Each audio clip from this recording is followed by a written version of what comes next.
Marami tayong activity na gagawin. Nandun kaya. So, kailangan nyo ng energy. So, kayo ba lahat? First time dito? Yes, ako lang. Ako lang yata eh. Lahat? First time. Mga first timer kami. Ito, mga first timer. First time po kayo makilala lahat.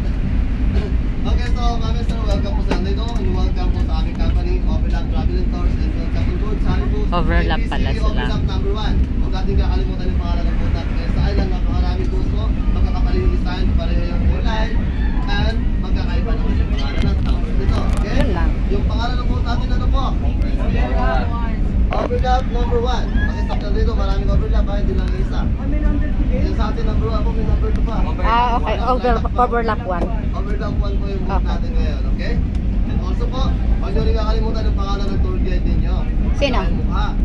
Kasi kapag gusto nyo ng assistant or gusto nyo ka-Victor, hindi nyo mahirapan kayong tawagin siya, okay? Pangalan ko po pala ay Eduardo. Hi, Eduardo! I love you! And also ma'am, dahil po kayo ay 30% po dito, meron po akong kasama tour guide po. Isa po siyang professional photographer, professional tour guide na LDO po, and handsome tour guide po na LDO. Oscar!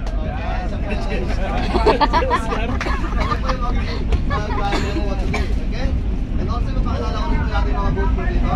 So meron tayong system boat tour dito ng kapitan, si Kuya Binoy, Mr. Kapitan, and Mr. Ruel. And then yung aming tatay dito sa banda, si Amir Tabet, and sa likod si White or call him Big Boy. Okay, so kung kailangan nyo po ng tool o assistant po, tawagin nyo lang po sa pangalan nila. Kung nakakalimutan nyo po yung pangalan nila, tawagin nyo lang po ng Tom and Jerry. Okay? Tawagin nyo, nalalapit po yan sila. Okay, so ma'am, sir, lahat po ba kayo pupunta ng Torsi? Torsi po ba lahat? Yes po. Yun nasabi, Torsi. Baka yung iba, ito ka ng Macau, punta ng Torsi or Torsi. Case namin. Hindi ba? Kasi hindi pa tayo nakakalis dito. Okay po, Torsi po ba lahat? Short? Yes. Parang maganda yung kapos sa umaga. Torsi po is composed of color band destination po, depende po sa panahon.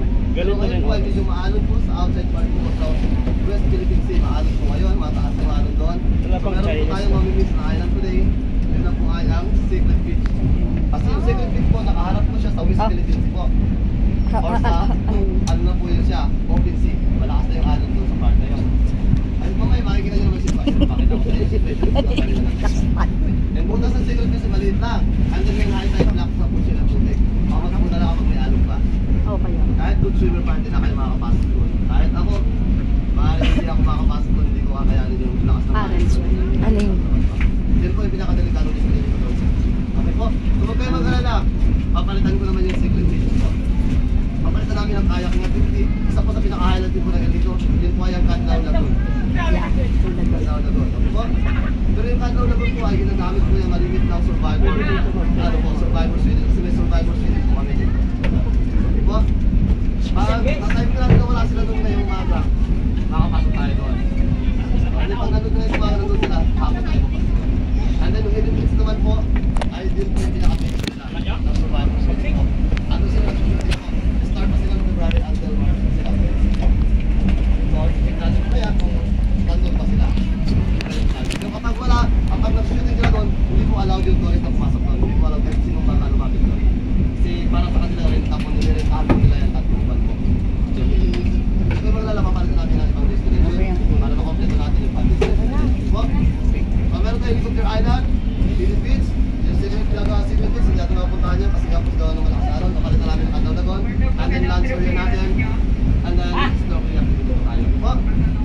So limang destination, every destination po meron tayo mga limited time lang na dapat sundin ha. 40 minutes, 30 minutes, ganun lang po kasi malalayo po yung distansya ng ating destination today para makuha po natin yung lahat ng destination today. So, that clear po ba? Yes. And also, the tour po will be like around 4 p.m. po ha. And also everyone, so El Nido po is a marine protected area. Kaya po meron kami mga rules and regulations dito na dapat natin sundin during the tour po. Okay po? Una po natin ay yung pagtatapon ng basura po sa dagat. Bawal po. Pag pwede nyo lagay sila ng upuan. Bawal ang tapon ng basura. Plastic bags, pwede nyo lagay tayo ng upuan or lagay tayo ng basura sa likod ng basura dyan or ibigay nyo lang sa akin. So, Okay po ba? we have to be disciplined. Hindi po tayo allowed kung umapak sa koran po. Lalo na swimming and snorkeling area po. Huwag po tayo matapak sa koran. Punta tayo po. may mga kain ng oras po na para sa bato, pero hindi po yan siya bato ha, yung mga bilog malalaki. Yan po ay coral po. Okay? So, and also po, pag natapakan yung oras at masira po natin 100 years po, abay ka baka bagay ka. Also, ma'am, sir, the third one po, hindi po tayo magpulay kayo kayo ng marang life of dito na life. Especially po natin yung sun, seashells, broken line po as a souvenir po, is not allowed po ha. So, dalayan nyo lang si Oscar. Bawal? Bawal. Souvenir, mas magaling sa mag-garden. Yeah, bawal. Just kidding. And also, ma'am, sir, ito importante. Di ba kayo hindi marunong lumangoy? I think, most of you po, marunong lumangoy? Hindi! Di ba kayo hindi marunong lumangoy dyan ha? Hindi niya kalimutan sa punta life. Alam nang gagawin pag hindi marunong lumangoy. Okay po ba? And also during semester activity, bawal po tayo muna po sa May Coast Guard din pala sila nagkikita. para po May Coast Guard din sila Kung tatayo nagkikita. kayo dyan, like 2-3 person po, hindi na po makakapagbalance sa boat natin, baka sumawag po yung boat natin ha. So, may Titanic po ito. Okay po? So, and then, ma'am and sir, yung last one po, please listen and Andito follow. si Jack at si Rose. Dahil yung safety niyo po, yan ang aming first priority and our responsibility po ha. So, ma'am and sir, any question po ba? Suggestion or clarification? Meron po ba tanong? Nothing. Wala na po. Ma'am, yung lunch po natin, ano lang po, free po pero kanin and then sardinas, majeskiri po. Marami po tayo pagkain, makakapag-visit po kayo. Free po yun ha. So, mamaya po natin, mamaya yung lunch natin ako ng second destination. Pag third destination, yung lunch natin.